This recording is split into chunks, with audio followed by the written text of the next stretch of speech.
আজকে আপনাদের সাথে আমার প্রিয় চিকেনের এক রেসিপি শেয়ার করব।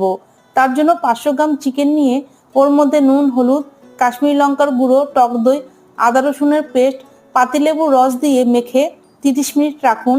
এবার এই ঘরোয়া মশলাগুলো ফোড়ন দিয়ে পেঁয়াজ, কাঁচা লঙ্কা, কয়েক কোয়া রসুন, আদা, 2টি গোটা টমেটো, কাজু বাদাম, পরিমাণ মতো নুন, হলুদ, কাশ্মীরি লঙ্কার গুঁড়ো, জিরে, ধনের গুঁড়ো সবকিছু মিশিয়ে ভেজে নিয়ে মিক্সিতে পেস্ট করতে হবে। এরপর কিছুটা বাটার দিয়ে চিকেন ছেড়ে ভেজে নিতে হবে। এখন আরও একবার বাটার দিয়ে পেস্ট করা মশলা ঢেলে নেড়েচেড়ে চিকেন দিয়ে সামান্য চিনি অ্যাড করে অল্প কসুরি মেথি ছড়িয়ে 5 থেকে 7 মিনিট খুব ভালো করে কষিয়ে নিয়ে এবার গরম মশলা, ক্রিম আর ধনেপাতা ছড়িয়ে দিলেই বাটার চিকেন একদম পুরোপুরি রেডি। তাহলে আজকের মতো আসি বন্ধুরা, টাটা।